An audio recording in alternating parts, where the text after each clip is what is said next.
नमस्कार साथियों, स्वागत है आपका अपने YouTube चैनल भाषा निकेतन में। साथियों, हम बात करेंगे वस्तुनिष्ठ हिंदी डॉक्टर पूरनचंद टंडन और डॉक्टर मनीष शर्मा की जो पुस्तक है उस पर हम चर्चा करेंगे आज। और काव्य शास्त्र का ये हमारा कहें तो दूसरा वीडियो है। और हमने इससे पहले भारतीय काव्य शास्त्र से संबंधित जितने भी वस्तुनिष्ठ प्रश्न रहे उन पर चर्चा कर ली है, और आज हम पाश्चात्य काव्य शास्त्र से संबंधित वस्तुनिष्ठ प्रश्नों की चर्चा करेंगे। तो साथियों, हमारे लगभग कहें तो 100 प्रश्नों का ये हमारा सेशन है। तो चलिएगा वीडियो शुरू करेंगे। और वीडियो शुरू करने से पहले चाहेंगे कि आप हमारे चैनल पर नए हैं तो प्लीज़ चैनल को सब्सक्राइब करें। तो देखिएगा, हम पहला प्रश्न करते हैं। और पहला प्रश्न है हमारा कि अरस्तु का काव्यालोचन ग्रंथ है। अरस्तु का काव्यालोचन ग्रंथ है पेरियुप्सुस, पेरिपोइथिकेस, प्रोलिटेरियस या बायोग्राफिया लिटरेरिया। बताइए अरस्तु का काव्यालोचन ग्रंथ कौन सा है इनमें से। तो आप जवाब दीजिएगा। तो साथियों सही हो जाएगा पेरिपोइथिकेस जो अरस्तु का काव्यालोचन ग्रंथ है, याद रखना है साथियों। चलिए देखते हैं अगला प्रश्न। प्लेटो का समय माना जाता है 427 ईसा पूर्व से 347 ईसा पूर्व तक, 327 ईसा पूर्व से 287 ईसा पूर्व तक, 327 ईसा पूर्व से 275 ईसा पूर्व तक, या 427 ईसा पूर्व से 275 ईसा पूर्व तक। बताइए इनमें से कौन सा जवाब आपका सही होगा। तो साथियों सही जवाब है आपका 427 ईसा पूर्व से 347 ईसा पूर्व तक। प्लेटो के संपूर्ण चिंतन का मुख्य उद्देश्य बताइएगा। प्लेटो के संपूर्ण चिंतन का मुख्य उद्देश्य आदर्श राज्य निर्माण, आदर्श कवि निर्माण, आदर्श अनुकरण निर्माण या आदर्श काव्य निर्माण। बताइए कौन सा हो जाएगा। तो सचिव सही उत्तर हो जाएगा आपका आदर्श राज्य निर्माण, आदर्श राज्य निर्माण। चलिए देखते हैं अगला प्रश्न। प्लेटो की रचना नहीं है इयोन, रिपब्लिक, पोलितेइया या पेरिपोइथिकेस। बताइए प्लेटो की इनमें से रचना कौन सी नहीं है। तो प्लेटो की जो रचना नहीं है पेरिपोइथिकेस ये नहीं है। अगला है प्लेटो के गुरु थे अरस्तु, सुकरात, होरेस या डार्विन। प्लेटो के गुरु का नाम बताना है। तो साथियों प्लेटो के गुरु का नाम आपका था इसमें से सुकरात। अगला है अरस्तु का जन्म स्थान बताइए। एथेंस, स्थगिरानगर या खलकिस नगर या पालमीरा में। बताइए अरस्तु का जन्म स्थान कौन सा है। तो साथियों हो जाएगा स्थगिरानगर। ठीक है, चलिए देखते हैं अगला हमारा प्रश्न है। अरस्तु का जन्म और मृत्यु समय बताना है आपको। 384 ईसा पूर्व तथा 322 ईसा पूर्व, 347 ईसा पूर्व तथा 280 ईसा पूर्व, 300 ईसा पूर्व से 300 ईसा पूर्व, 375 ईसा पूर्व से, और ये बताइए 425 ईसा पूर्व से 340 ईसा पूर्व। बताइए इसमें से कौन सा हो जाएगा जन्म और मृत्यु। बताइए जन्म और मृत्यु इनमें से कौन सा हो जाएगा। तो साथियों सही उत्तर आपका हो जाएगा कहें तो 384 ईसा पूर्व तथा 322 ईसा पूर्व। जन्म 384 ईसा पूर्व में और मृत्यु 322 ईसा पूर्व में। अनुकरण सत्य से तिगुना दूर माना जाता है। प्लेटो, अरस्तु, सुकरात या लॉन्जाइनस। किसका कथन है अनुकरण सत्य से तिगुना दूर है, ये किसका है। ये किसने माना है ऐसा। तो साथियों सही उत्तर आपका हो जाएगा प्लेटो कहने हैं, प्लेटो ऐसा कहते हैं। चलिए देखते हैं अगला है हमारा सही अनुक्रम आपको बताना है इनमें से कि कुवलयानंद, वक्रोक्ति जीवित और रसगंगाधर अलंकार सर्वस्व। बताइएगा किसकी रचना हो जाएगी। तो देखिए कुवलयानंद जो आपकी रचना है इसमें रेखांकित सही अनुक्रम आपको बताना है। इनमें से अप्पय दीक्षित, जगन्नाथ, रुय्यक या आपके विश्वेश्वर। बताइए कौन सा सही हो जाएगा। तो साथियों सही उत्तर आपका हो जाएगा इसमें से पहले अप्पय दीक्षित, फिर आपका आचार्य विश्वेश्वर, और उसके बाद रसगंगाधर जगन्नाथ और अलंकार सर्वस्व रुय्यक। अब देखिए ये जो वक्रोक्ति जीवित है ये कुंतक की रचना है, लेकिन इसमें हिंदी भाष्य जो लिखा है वो आचार्य विश्वेश्वर ने लिखा है। ठीक है, ये इसलिए वक्रोक्ति जीवित वैसे कुंतक की रचना मानी जाती है। चलिए देखते हैं अगला प्रश्न हमारा।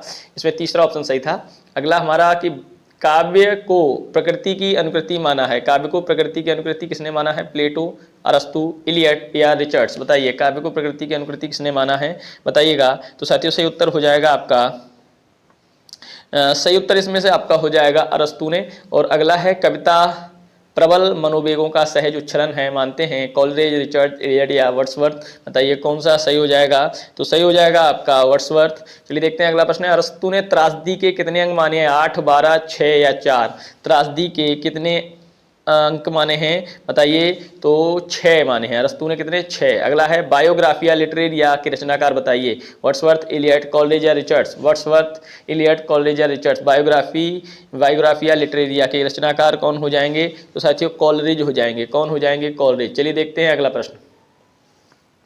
अगला है हमारा कैथारसिस। कैथारसिस का अर्थ है अनुकरण, शुद्धिकरण, आनंद या निर्व्यक्तिकरण। बताइए कैथारसिस का अर्थ क्या हो जाएगा? तो कैथारसिस का अर्थ हो जाएगा आपका शुद्धिकरण। अगला देखते हैं, लॉन्जाइनस ने कितने काव्य दोष माने हैं? लॉन्जाइनस ने बताइए 3, 4, 5 या 6। लॉन्जाइनस ने कितने काव्यदोष माने हैं? तो साथियों से उत्तर हो जाएगा 3। अगला प्रश्न है, अरस्तु के परवर्ती व्याख्याकारों ने विरेचन का अर्थ नहीं किया है? धर्मपरक, नीतिपरक, कलापरक या अर्थपरक? बताइए इनमें से किसका विवेचन का अर्थ नहीं किया है इनमें से? तो साथियों से उत्तर आपका हो जाएगा अर्थपरक। अगला प्रश्न है, पेरीउप्सुस के रचयिता हैं? पेरीउप्सुस के बताइए, क्रोचे, लॉन्जाइनस, कालरेज या रिचर्ड्स? पेरीउप्सुस। तो पेरीउप्सुस के रचयिता कौन हो जाएंगे? तो बताइए, तो साथियों आपके ये हो जाएंगे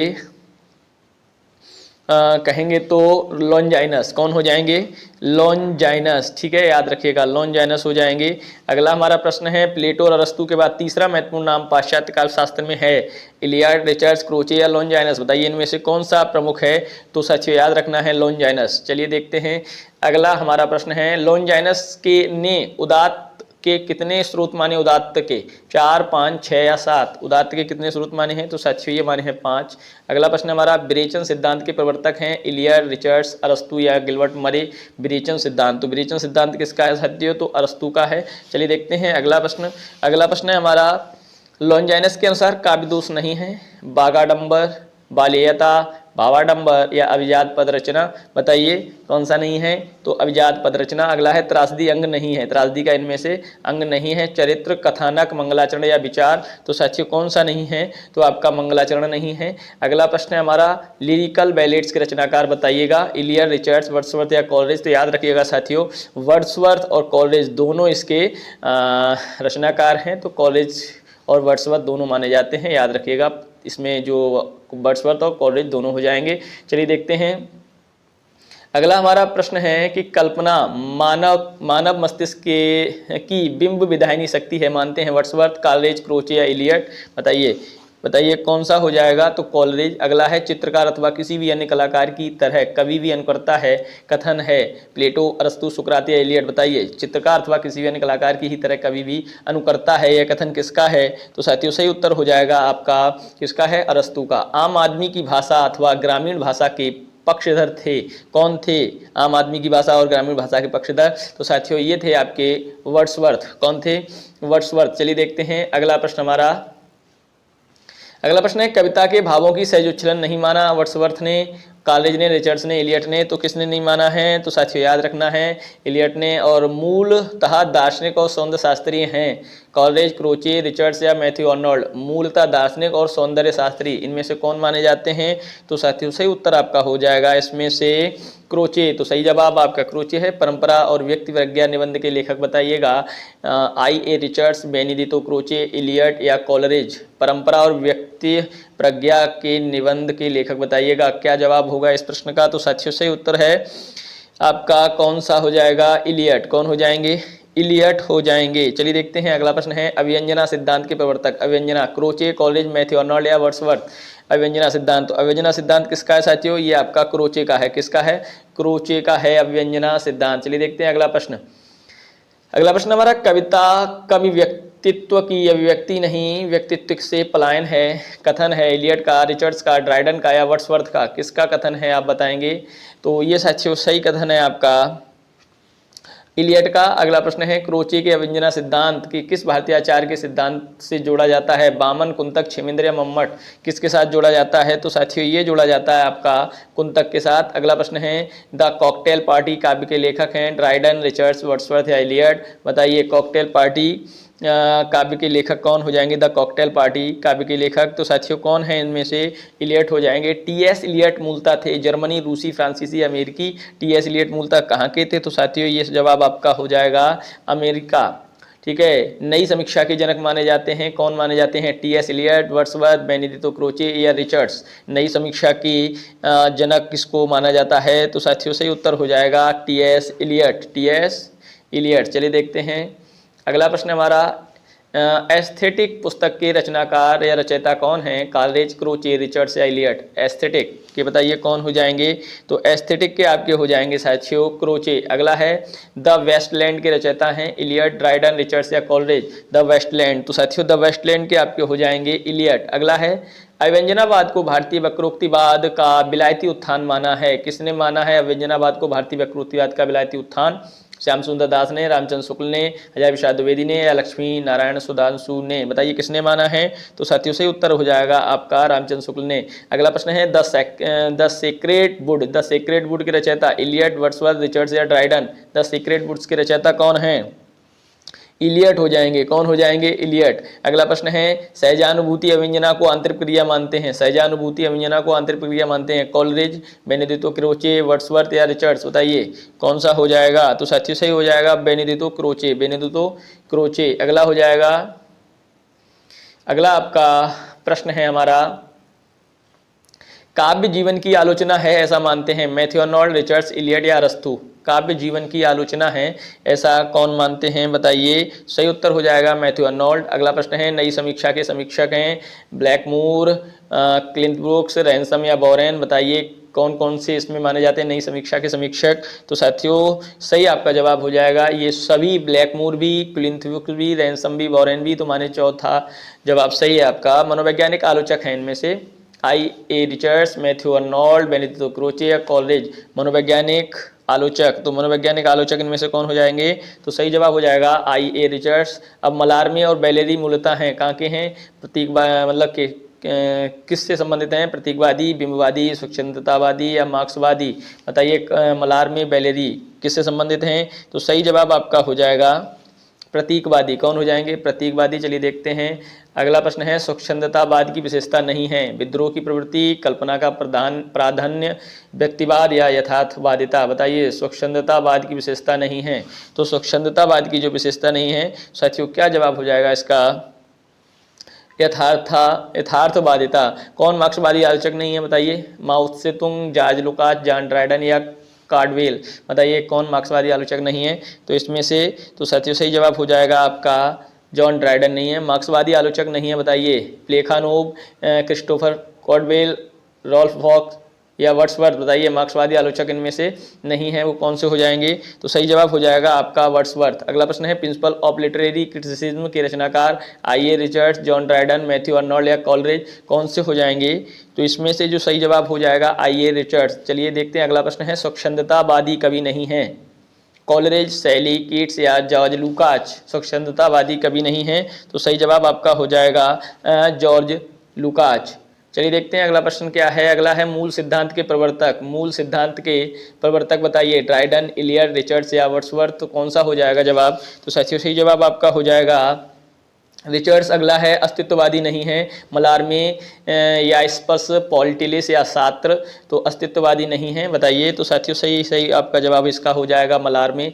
अगला है निम्न में कौन बिंबवादी लेखक नहीं है? T.E. ह्यूम, इजरा पाउंड, आर्लिंगटन या रॉबर्ट पेन? बताइए कौन सा जवाब सही हो जाएगा? साथियों सही हो जाएगा आपका रॉबर्ट पेन इसमें से नहीं है। प्रतीकवादी रचनाकार नहीं है बोदलेयर, बर्ले, रैम्बो या F.R. लीविस? प्रतीकवादी रचनाकार इनमें से नहीं है। तो साथियों सही जवाब आपका हो जाएगा लीविस। कौन हो जाएगा? A.R. लीविस। वस्तुनिष्ठ समीकरण का सिद्धांत बताइए। वस्तुनिष्ठ समीकरण का सिद्धांत, वस्तुनिष्ठ समीकरण का सिद्धांत बताइए I.A.M. Richard, T.S. Eliot, Matthew Arnold या जॉन ड्राइडन? वस्तुनिष्ठ समीकरण का सिद्धांत किसका है? तो सही जवाब हो जाएगा आपका T.S. इलियट। अस्तित्ववादी की विशेषता है? अस्तित्ववादी की विशेषता नहीं है, नहीं है। अजनबीपन, एकांतिकता, सामाजिकता या विशृंखलता? बताइए अस्तित्ववादी की विशेषता नहीं है तो सही जवाब आपका हो जाएगा कौन सा हो जाएगा? सामाजिकता। नई समीक्षा के समीक्षक नहीं है क्लिंट ब्रूक्स, W. के बिम्सॉट, जॉन क्रोरेंसम या कॉट? नई समीक्षा के समीक्षक नहीं है तो सही उत्तर क्या हो जाएगा आपका? कॉन्ट।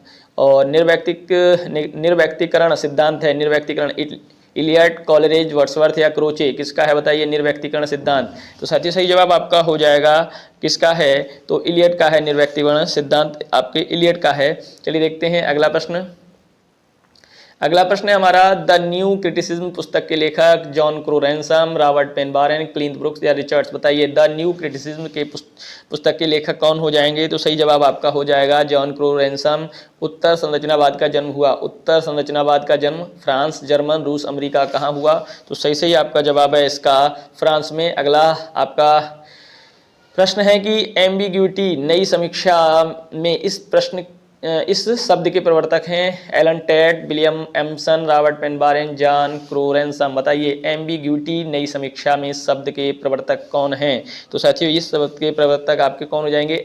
Elon Tate. कौन हो जाएंगे साथियों? Allen Tate. अगला हमारा है उत्तर आधुनिकतावादी चिंतक नहीं है, उत्तर आधुनिकतावादी चिंतक नहीं है फ्रांसुआ ल्यूटार्ट, फेडरिक जेमिसन, बौद्रिया या एफ.आर. लीविस। तो बताइए उत्तर आधुनिकतावादी चिंतक नहीं है, इनमें से सही उत्तर हो जाएगा एफ.आर. लीविस, जो आपके कहें उत्तर आधुनिकतावादी चिंतक नहीं है, और अन्य तीन ये हैं। विलियम एम्सन ने कितने प्रकार के अनेकार्थता या श्लेष माने हैं? अनेकार्थता या श्लेष 5, 6, 7 या 9 कितने प्रकार के श्लेष माने हैं?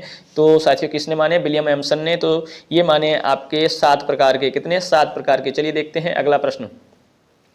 अगला है हमारा, मिथकीय समीक्षा का सबसे समर्थ प्रवक्ता है नॉर्थअप, फ्राई, कैरिसर, बिको या रिचार्ड चेज। बताइए कौन है मिथकीय समीक्षा सबसे समर्थ प्रवक्ता? साथियों सही जवाब आपका हो जाएगा आपका नॉर्थअप फ्राई। सार्वभौम मूर्त विधान नई समीक्षा में शब्दावली के प्रयोगकर्ता कौन है? सार्वभौम मूर्त विधान W.K. Wimsatt, William Empson, John Crowe Ransom, Robert Penn Warren. बताइए कौन हो जाएंगे? तो साथियों ये हो जाएंगे W.K. बिम्सार्ड। अजनबीपन किस विचारधारा की विशेषता है? बताइए स्वच्छंदतावाद, मार्क्सवाद, यथार्थवाद या अस्तित्ववाद। बताइए अजनबीपन किस विचारधारा की विशेषता है? तो ये हो जाएगी आपकी किसकी हो जाएगी? अस्तित्ववाद की, अस्तित्ववाद की हो जाएगी। अगला प्रश्न है, मिथ शब्द कहाँ का है? मिथ बताइए यूनानी, रोमानी, चीनी या जापानी? मिथ शब्द, तो मिथ शब्द जो है आपका हो जाएगा यूनानी। कहाँ का हो जाएगा? यूनानी। अगला है, अजनबीपन किसकी रचना में नहीं मिलता है? अजनबीपन बताइए काफ्का, कामू, सार्त्र या कीट्स। बताइए किसकी में अजनबीपन नहीं मिलता है? तो साथियों सही जवाब हो जाएगा आपका कीट्स। तो कीट्स के में ये आपका अजनबीपन नहीं मिलता। चलिए देखते हैं अगला हमारा प्रश्न है, कल्पना सिद्धांत के प्रवर्तक बताइए। I.S. Richards, Benedetto Croce, Samuel Coleridge या जॉन ड्राइडन। बताइए कल्पना सिद्धांत के प्रवर्तक। तो सही जवाब आपका हो जाएगा सैमुअल कॉलरेज। अगला प्रश्न है, 7 टाइप्स ऑफ एम्बिग्यूटी के रचनाकार। 7 type of ambiguity, बिम्सार्ड, William Empson, ब्लैकमर या रॉबर्ट पेन बारेन। तो सही जवाब आपका हो जाएगा विलियम एम्सन। अंतर्विरोध पैराडॉक्स शब्द के अंग्रेजी नई समीक्षा में प्रस्तुतकर्ता क्लिंट ब्रुक्स, जॉन को रैनसम, रॉबर्ट जेन बोरेन, रॉबर्ट पेन बोरेन और बिम्सार्ड। बताइए कौन हो जाएंगे? बताइएगा तो कौन हो जाएंगे? इसका सही जवाब आपका हो जाएगा क्लिंट ब्रुक्स। अगला प्रश्न है हमारा, अगला प्रश्न है, अनेकार्थकता अथवा श्लेष शब्द के नई समीक्षा प्रवर्तक हैं विलियम एम्सन, बिम्सार्ड, जॉन को रैनसम, रॉबर्ट पेन बारेन। सही जवाब क्या हो जाएगा साथियों? आपका विलियम एम्सन। विखंडन डिस्ट्रक्शन शब्दावली के नई समीक्षा प्रयोक्ता हैं जॉक देरिदा, जॉन रैनसम, हाइडेगर, यास्पर्न। बताइए कौन हो जाएंगे? तो ये साथियों सही जवाब आपका हो जाएगा, सही जवाब आपका हो जाएगा इसमें जॉक देरिदा। अगला है, नई समीक्षा में तनाव शब्द के प्रवर्तक हैं तनाव शब्द के John Crowe Ransom, Allen Tate, William Empson या क्लिंट ब्रुक्स। बताइए कौन हो जाएंगे नई समीक्षा में तनाव शब्द के प्रवर्तक? तो साथियों सही जवाब हो जाएगा आपका एलन टेट। अगला प्रश्न है, उत्तर संरचनावादी चिंतक नहीं है Jacques Derrida, Michel Foucault, Jacques Lacan या नीत्शे। बताइए उत्तर संरचनावादी चिंतक नहीं है, तो सही जवाब हो जाएगा आपका नीत्शे। और अगला प्रश्न हमारा, दार्शनिक यथार्थवाद के प्रवर्तक बताए गए हैं। बताइए डेकार्टे या लॉक, डार्विन, एंजल या डी केम्टा। दार्शनिक यथार्थवाद के प्रवर्तक। तो सही जवाब हो जाएगा आपका डेकार्टे या लॉक। चलिए देखते हैं अगला प्रश्न, अर्थमीमांसा सिद्धांत के प्रवर्तक बताइए जॉनसन, रिचर्ड्स, ड्राइडन या इलियट। अर्थमीमांसा, तो अर्थमीमांसा के कौन है? तो साथियों याद रखिएगा अर्थमीमांसा के आपके रिचर्ड्स हैं। अगला है, त्रासदी की आत्मा अरस्तू ने माना है कथानक, पात्र, विचार या गीत। बताइए किसने माना है? तो बताइए साथियों, तो कथानक। त्रासदी की आत्मा अरस्तू ने माना है, किसको माना है? बताइएगा किसको माना है? तो तो साथियों ये जवाब आपका कथानक हो जाएगा। क्या हो जाएगा? कथानक। अगला प्रश्न है फ्राइडियन यथार्थवाद के प्रवर्तक हैं फ्राइड, एडलर, युंग या डी.एच. लॉरेंस। फ्राइडियन यथार्थवाद, तो फ्राइडियन यथार्थवाद के कौन हो जाएंगे? फ्राइड हो जाएंगे। संप्रेषण का सिद्धांत है रिचर्ड्स, ड्राइडन, कॉलेज या इलियट। बताइए संप्रेषण का सिद्धांत। तो साथियों सही जवाब होगा संप्रेषण का सिद्धांत रिचर्ड्स का। अगला प्रश्न है यूनानी शब्द मेमिसिस का हिंदी अनुवाद है शुद्धिकरण, ललित कल्पना, अनुकरण या विरचन। बताइए यूनानी शब्द मेमिसिस का हिंदी अनुवाद। तो सही जवाब हो जाएगा आपका अनुकरण। कौन सा? अनुकरण। चलिए देखते हैं अगला प्रश्न हमारा। अव्यंजनावाद के प्रवर्तक हैं क्रोचे हो जाएंगे, कॉलरेज, ड्राइडन या रिचर्ड्स। बताइए कौन हो जाएंगे अव्यंजनावाद के? तो अव्यंजनावाद के याद रखिएगा क्रोचे होंगे। अंतश्चेतनावादी यथार्थवाद के प्रवर्तक बताइए वोल्टेयर, डी.एच. लॉरेंस, युंग या एडलर। कौन हो जाएंगे अंतश्चेतनावादी के? तो साथियों सही जवाब हो जाएगा आपका डी.एच. लॉरेंस। स्वच्छंदतावाद के प्रवर्तक बताइए वर्ड्सवर्थ, रूसी, शैली या कीट। तो स्वच्छंदतावाद के भी साथियों आपके कौन हो जाएंगे? वर्ड्सवर्थ। स्वच्छंदतावाद की सबसे महत्वपूर्ण विशेषता है व्यक्तिवाद, अतिकल्पना, भावुकता, प्रकृति। तो स्वच्छंदतावाद की जो महत्वपूर्ण विशेषता है बताना है आपको। तो साथियों कौन सी हो जाएगी? व्यक्तिवाद। क्या हो जाएगी? व्यक्तिवाद। चलिए देखते हैं अगला प्रश्न। तो अगला प्रश्न है हमारा कल्पना को काव्य की आत्मा माना है कॉलरेज, क्रोचे, वर्ड्सवर्थ या लॉन्जाइनस। बताइए किसने माना है? तो साथियों बताइए कल्पना काव्य की आत्मा माना है तो किसने माना है? तो सही जवाब हो जाएगा आपका कॉलरेज। अगला प्रश्न है विडंबना, आयरनी तथा विसंगति एब्सर्ड की नई समीक्षा के प्रयोग करता है क्लिंथ ब्रूक्स, बिम्सार्ड, एलन टेट या वॉरेन। बताइए कौन हो जाएंगे? बताइए कौन हो जाएंगे? तो सही जवाब बताइएगा इसका कौन हो जाएंगे? तो सही उत्तर हो जाएगा आपका क्लिंथ ब्रूक्स। कौन हो जाएंगे? क्लिंथ ब्रूक्स। ठीक है। चलिए देखते हैं अगला प्रश्न हमारा। अगला है मार्क्सवादी यथार्थवाद के प्रवर्तक हैं एंजिल, लेनिन, मार्क्स या डेकार्टे। मार्क्सवादी यथार्थवाद के प्रवर्तक कौन हो जाएंगे? तो साथियों ये हो जाएंगे आपके मार्क्स। और स्वच्छंदता विरोधी आलोचना के आरंभकर्ता माने जाते हैं I A. Richards, T S. Eliot, college या जॉन ड्राइडन। तो कौन माने जाते हैं? तो साथियों माने जाते हैं आई.ए. रिचर्ड्स। स्वच्छंदता विरोधी आलोचना के आरंभकर्ता आई.ए. रिचर्ड्स। कुत्सित यथार्थवाद के प्रवर्तक डेकार्टे, फ्लावर्ट, एडलर या युंग। कौन हो जाएंगे? तो साथियों सही जवाब आपका हो जाएगा फ्लावर्ट। कौन हो जाएंगे? फ्लावर्ट हो जाएगा। और अगला है कला अनुकृति की अनुकृति है माना है, कला अनुकृति की अनुकृति है माना है प्लेटो, अरस्तु, सुकरात या वर्ड्सवर्थ। तो किसने माना है? तो साथियों प्लेटो ने माना है। तो साथियों ये हमारे लगभग कहें 90 से ऊपर प्रश्न हो गए। और साथियों ये इसी के साथ हम कहेंगे तो साथियों आज हमारा कहें यहाँ पूरनचंद टंडन, डॉक्टर पूरनचंद टंडन की जो पुस्तक है उससे सभी जो बिंदु हैं, सभी जो वस्तुनिष्ठ के आपके हाँ विषय हैं उन सबको आज यहाँ समाप्त हो गए हैं। अब विविध प्रश्नों की श्रृंखला रह गई है तो इस पर हम जल्द ही आपकी वीडियो साझा करेंगे। और इसके बाद इस पुस्तक में देखिएगा कहें तो जो भी आपकी ऑप्शनल और वैसी त्रुटियां रही हैं इसमें त्रुटियां काफ़ी हैं बीच में। तो जिन प्रश्नों में त्रुटियां रही हैं उसकी भी पूरी एक श्रृंखला एक वीडियो में यहाँ साझा करूँगा। जिन प्रश्नों में यहाँ गलती है उनकी भी मैं जल्द ही एक वीडियो आप तक साझा करूँगा जिससे आप लोगों का जो भी संदेह और वो है वो सब समाप्त हो जाए। और इसके अलावा साथियों हमारा जो सरस्वती पांडे पुस्तक है उसका भी पद्य इतिहास जो भी हिंदी साहित्य का वो समाप्त होने वाला है और इसके बाद हम गद्य शुरू करने वाले हैं। तो साथियों साथ बनाए रखिएगा, हम भी पूरी कोशिश कर रहे हैं आपके एग्जाम से पहले ये दोनों पुस्तकें हो जाएं। उसके अलावा भी हम प्रैक्टिस सेट करा रहे हैं वो भी आप करते रहिएगा। तो फिर मिलेंगे अगले वीडियो में, तब तक के लिए नमस्कार, धन्यवाद, जय हिंद।